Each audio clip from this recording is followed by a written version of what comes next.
Could you introduce yourself, your title, the company you work for, and what is it you're really trying to achieve? Charlie McEwen, Chief Operating Officer for the British and Irish Lions. My responsibility is everything outside of the playing surface, all off-field activity and the healthy running of the business. As Chief Operating Officer, what's the difference between a COO and a CEO? The CEO is responsible for the strategy of the business. I work to support him on developing the strategy, and then ultimately I am responsible for implementing that strategy. So we work very, very closely together. Mine is clearly an operational and delivery role, as well as some thought leadership around what the future holds for the Lions. Everybody's very familiar with the Lions model and how often it happens, but you've been involved now. This will be your 5th tour. Yes. What are your actual performance indicators? What are your targets? What are the things that you keep checking back on every month or every time you have to deliver a report to the board? What are the key things? I think there are responsibilities with regards to revenue generation, but also making sure the costs are managed, whether that's team management, whether that is commercial delivery for our sponsors and our other commercial partners, or communication and marketing. So there's a cost management piece and there's a revenue generation piece. But most importantly, the most important role that I perform, and John Feehan and I would say the whole of the board, is we're custodians of the brands. Yes. We are custodians of the brand, and our responsibility is to make sure the Lions thrives in the future. That is the benchmark to which we operate day in, day out. Your role has changed into COO from revenue generation. Yes. Purely. Yeah. Do you find it difficult? Do you feel you're concentrating more on new skills or new competencies, or do you find yourself being pulled back into the commercial side? I think when you've got a background, as I do in commercial, you've got a tendency to stay involved. Given that I've been doing this role for 2 years as Chief Operating Officer, I'm obviously heavily involved in some of the initial commercial partnerships we put in place. However, we've got a brilliant team that's headed up by Anna Voice, and they do a great job in terms of the partnership management, the commercial operations. I think unlike any other rugby business, our business is wholly reliant on sponsorship. 75% of our business is sponsor funded. The rest is made up of approximately just under 20% is travel and hospitality, and then 5% is miscellaneous things. If you compare that to any other event or any other rugby union, broadcast is probably their primary driver, and then either sponsorship or ticketing and hospitality. So we don't have the broadcast revenue. We are a touring team. We exist to tour. So ultimately, when we talk about the Lions and look at the Lions, the host union maintains and keeps the broadcast revenue. They maintain all the revenue from tickets and the vast majority of revenue from hospitality. So that is theirs to keep. We're a touring team, so we have elements that we package up for our commercial program, our sponsor program. So, I think coming back to your question, how involved on the commercial side am I? You can't fail to be. We're a business and we need to deliver a return on investment to our shareholders. So I'm heavily involved on that side. But that being said, I think in my new role, I think there is a new skills that are required. So risk management of the business, putting in place a operational procedure for resource. The basis of any person coming into the Lions, whether you are the head coach or whether you are a water carrier or whether you are a media manager, is we want the best of the best. That is what the Lions stands for, and that's what the team behind the team has to be. So, it's very important that we put in place procedures to make sure when we're recruiting, that is something we deliver against. A major role is to motivate all of the heads of department as well. So keeping them on track, supporting them as required, and at a time like we are in March with the tour a couple of months away, It is supporting them to make sure that we are working effectively as a team and making sure that no one is creating extra work by taking on new projects or new initiatives that we can't deliver upon. We need to deliver whatever we deliver at the very best. If we can do it, we do it brilliantly or not at all. And then ultimately this is a global event. You know, this is a global rugby event, second only to the Rugby World Cup. And our responsibility is to make sure the basic delivery of the event and the operational running of the event is delivered effectively and efficiently and professionally. And while the host union are responsible for the event management and delivery, given the experience of the team, with the majority of the team having done at least one tour, we have an awful lot of knowledge and an awful lot of IP that we've grown with and we can share with them. So keeping them on track, be it New Zealand Rugby Union, the New Zealand police, government, all of those stakeholders, you know, we have to manage those, and a big role I have is stakeholder management, whether it's commercial, whether it's government, whether it's New Zealand Rugby Union. That is a big focus.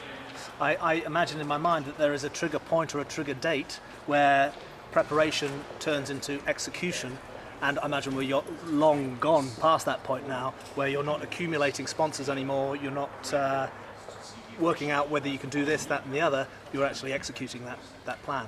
Is there a certain date in your mind in that plan? As part of our planning process, a year out, we go on a recce. We go to every venue, we check the venue out from every aspect: media, communications, marketing, commercial, operations, from a VIP program, from a travel and fan perspective.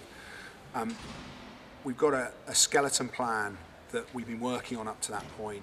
We start bedding our plans down in June the year before. We then, on announcement of our backroom team, which was December of 2016, we can then start bedding in exactly what it looks like from a team operations perspective. So, if you like, from a team operational perspective, things are bedded in, and now it is about delivery. But from an event operational perspective, that's at least a year out. So, you know, we have our plans in place to deliver the event, a brilliant event, a spectacular event this summer. Those plans, the vast majority of those plans are put to bed June a year out, and we're working towards delivering against that plan in the months and weeks leading up to the tour. And I imagine that your staff, full-time staff, starts to grow as the tour gets closer. Yeah, 100%. So, if you like, there's sort of a priority. We have our commercial team starts with our head of department. The head of department that came on as a consultant and is still a consultant to us, but her role really started perhaps 3 years ago. We then recruited and appointed our head of operations and our head of media and communications. Those are about 2 years out from the tour. We have our head of our VIP program. That's 2-3 years out in terms of, well, our administrator, our Lions administrator that runs the 1888 club, our players club. So, and also a number of other matters. And then I guess last but not least is our fan joint venture. So a big part of my role is making sure that our joint venture between the British and Irish Lions and the Mike Burton Group, the Lions Rugby Travel, as the business is called, is providing the best possible experience to our fans on the ground. So they are probably, their plans are put into place and secured January, so 18 months out at least, and their planning starts, you know, for South Africa 2021, you know, their planning will start very soon. So I think we're really on a 5-year cycle. So whilst those appointments happened, you know, learning from the last 3 years, I think some of them would happen earlier to make sure that we're in the best possible place. They then recruit their teams, and you know, we're probably at 35 by the end of this month, by the end of March. And then by the end of the year, we'll be more like 3, 4, 5 people. And well, by the end of the year, we'll be at 5. You know, back to bare bones, really. So, has that changed over the time that you've been involved with the Lions? 100%. So, how many, say, compared to 2001? So 2001 was an interesting time. There was one person, the secretary of the British and Irish Lions, a chap called Roger Pickering, who did a fabulous job considering he was secretary of the British and Irish Lions, the Six Nations, and also at one stage European Rugby, the European Rugby Cup. In 2001, he was responsible for Six Nations and British and Irish Lions. I worked for a company called Octagon. We acquired all the rights around the Lions Tour, commercialised those rights, and there was no one within the business of the British and Irish Lions at that stage. So you look at the management team. So the management team, 15 strong, roughly, maybe a few more.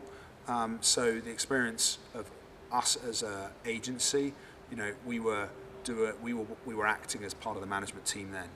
You roll that on to, I was lucky enough to be involved in 2001 and 2005 with Octagon, and then my own business, Accelerate Sports Marketing, that then became Essentially. And at that stage in 2009, the management team looked more like 30, and the commercial team was very separate. I think for moving forward to 2017, everyone now understands that everyone plays a part. So the management team is not much more. It's more like, it's probably mid-30s, but you know, everyone understands that everyone performs a role. The success of a Lions Tour comes down to everyone performing their role effectively and everyone working together as a team. And that coming together is so important. Whether you're commercial, media, player, coach, you know, everyone needs to respect one another, and that respect comes through in everything we do. And I suppose as it's been matched by an increase in revenue from those commercial activities, can you give us an idea of the proportional growth? I think it's probably best to talk about where we've come from in terms of 2001 to 2017. 2001 was really break even. 2005, the British and Irish Lions started to make a very small amount. Before that stage, the home unions had to fund the British and Irish Lions. So up to 2001, you know, it was a cost centre. So 1997, hugely successful, but that cost the unions a lot of money.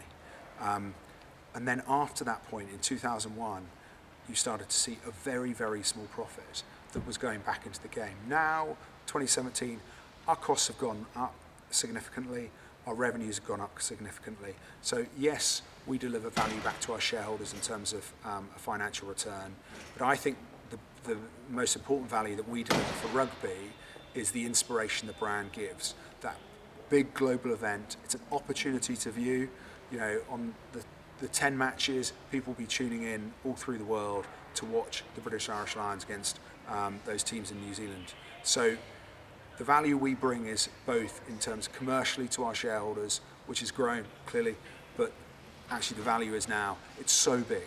You know, you look at the number of people that travel to Australia. Australia tourism increased by 85% during the June-July period.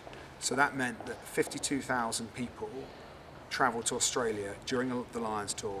There was an increase of 52,000 people. Not all of them would have come for the Lions. Don't get me wrong. We're not saying that 52,000 people were at any or in any one stadium following the Lions.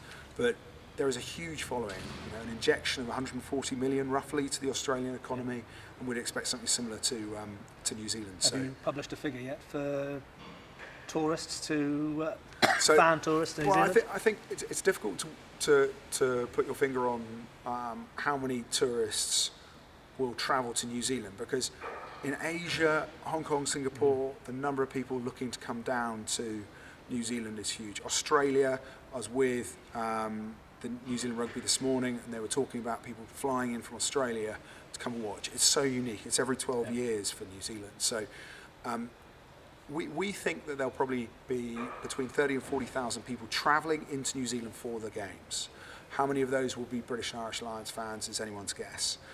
Through Lions Rugby Travel, through our travel business, we will have about 20,000 packages that we will be managing in New Zealand, and a lot of those will not cross over, so there won't be 20,000 Lions fans in Eden Park.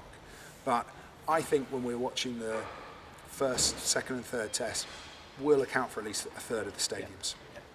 And on the sponsorship side, it seems to me that revenue is growing, but it seems the number of sponsors have also grown, or partners have grown. You were talking about strategy earlier. Yes. Do you have a particular strategy in terms of approaching one main shirt sponsor and then another rung, another tier of premium sponsors? Our strategy changed in 2014 following a comprehensive strategic review of the business, where we wanted to make sure the Lions was much more autonomous in how we operated, and part of that was a new articulation of what we are and who we are. Everyone had an intuitive understanding of what the Lions was all about, but in 2014 we interviewed players from 1950s all the way back, some research and interviews with all the leading players and coaches that you would expect, with all the commercial stakeholders, rugby unions from throughout the world, chief execs or other people that have been involved in the Lions. And so we had a really important point in the history of the Lions in terms of understanding us, so that we could then go out and communicate to others what we stand for. And that then shaped everything that we have done since. So commercial is one part. I think how we operate in the UK and Ireland, we're very conscious that we've got alignment with 4 charities in the UK and Ireland, which is a really important step for us. We've got the 1888 Club, the Players Club, again, a very important move for us to help engage in a relevant way with our past players, because once a Lion, you're always a Lion. So we want to create dialogue with those individuals. So the Players Club was very important. But then coming on to the commercial proposition, then what we wanted to do is make sure that content was at the heart of every partnership we put in place. So when we went to meet brands, we tried to understand what their whole proposition was, what they were trying to achieve, what the story and narrative that they were trying to create for their brand was, so that we could then shape our story around them and support them with content that fed into their story. So content was at the heart of what we did. We stripped away the standing. So yes, we have a jersey sponsor, and Standard Life Investments are a great partner and got amazing plans for the tour ahead. But we've got 6 principal partners, of which Standard Life, Canterbury are our jersey partner and jersey supplier. We then have EY, who are working with us on the analytics, QBE, who we're working with to tell the story of the team behind the team. We've touched on how important they are to deliver success. The team doesn't operate without a nutritionist, without a kit man, without a spirit within the group, and QBE are helping tell that story. We need to get from London to New Zealand, and Qantas are providing a fabulous experience. They're making sure that our experience going through airports is quick and easy, because travel is the number one enemy to the Lions, given our incredibly tight schedule. And then last but not least, our enduring partner, Land Rover, who have been a partner for over 20 years. And with Land Rover, it's all about how do we engage or use the Lions brand to inspire people to play the game, and their focus is all about we deal in real. It's all about the grassroots game, so we're looking to support them on that. So there's 6 very, very distinct brands, very distinct brand narratives that go alongside those brands, and it's about providing them the content, literally, and also the story that they can use to optimise their partnership. Which, given the tight time schedule, must be quite difficult and must take quite a lot of human resource as well, Yes. to be able to deliver at the same time, because they'll all want a piece of the squad Yes. at key times. But I think what's really interesting is, whilst our commercial programs grown significantly, our demand on the team has not. And that's a really important mantra. We set out from the wrap-up review in 2013, when we sat down with Warren, he presented to us and presented to the board, and he said, look, there's a lot of demands commercially. The demands on the team are huge, but it's not just commercially, it's also the community activity, a big responsibility we have as the Lions. If we hold a position of being the embodiment of the values of the game. That's what all of the rugby unions have said to us. And do you want to stop? No, you're good. No, you're good. Okay. It should be okay. So we hold a position about, we embody the values of the game. So to do that, we need to operate and behave in the right way. We need to enrich the lives of the communities that we go to visit. That's critical to us. So schools, hospitals, rugby clubs, we have to go and be part of that community to make sure the game is thriving. So that's a big part and a big demand.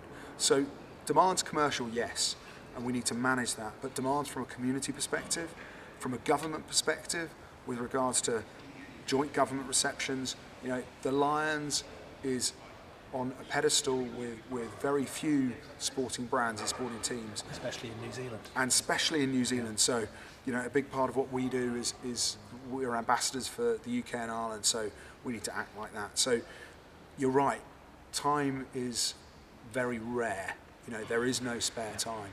But interesting enough, from a commercial perspective, impact on team in that space has probably got less in the last 4 or 5 tours. From your point of view, going to the end and reviewing it all, you have no control over the result, apart from putting everything into place and giving them no excuse in terms of performance-wise.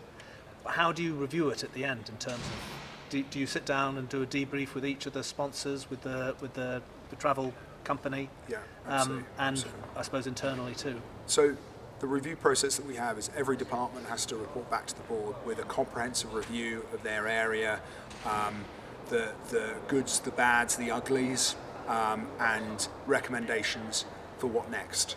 So that's a big part of what we do at the end of this year, so that we can learn from both what we did well and what we did badly. That's very, very important with all stakeholders, from broadcasters to sponsors to kitman to medics, across the board. Every department, every individual will be part of the review that we'll do towards the back end of this year. We know, I know you don't want to talk about it now because you don't know what's happening, but do you know, in terms of all the change of the global calendar, do you know when you're likely to be able to talk about tours in future and how the Lions will work from a calendar point of view?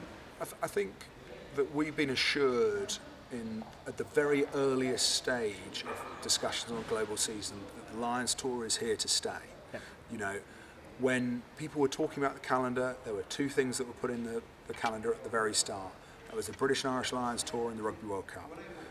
Everyone is committed to the future of the British and Irish Lions and committed to the Lions touring. Hopefully South Africa 2021, but that's obviously subject to the powers that be and the incredibly difficult job that all of the chief execs have in formulating a plan for the next 12 years. So look, the Lions are here to stay. I think our key question that we need to ask ourselves is, what is the role that the Lions has in delivering and supporting our shareholders and our home unions? Mm-hmm. There is no doubt in the last 12 years where the Lions as a business has demonstrated that it's not only sustainable, but it delivers a return to our shareholders. Now the point has come, actually, how can we deliver inspiration into each of the rugby communities in the UK and Ireland? And that for me is the next question on our agenda. We've proven ourselves from a sustainability perspective. How can we inspire the next generation? How can we ensure the game continues to grow? And that is a really important point for us to start thinking about for the next 12 years. And I have no doubt that we will live up to our expectations on the brand, Yep. And we will have an incredibly successful and buoyant future. Sorry. I'd like to know about whether some of those conversations have included Lionesses. I think the Lionesses is a very good question. I think when we understand what our purpose is and how we're supporting the home unions to inspire people to play, then I think it's important to consider women in the mix. Ultimately, what are the Lions about? We're about the best of best. And that is gender neutral. Mm-hmm. So whilst yes, there's a men's team that have been playing for nearly 130 years, I think at some stage you know, a female Lionesses has got to be considered as part of the mix. But I think first and foremost we need to understand how our shareholders want us to support them, how our for-home unions want us to support them. What do they look to the Lions to achieve for them?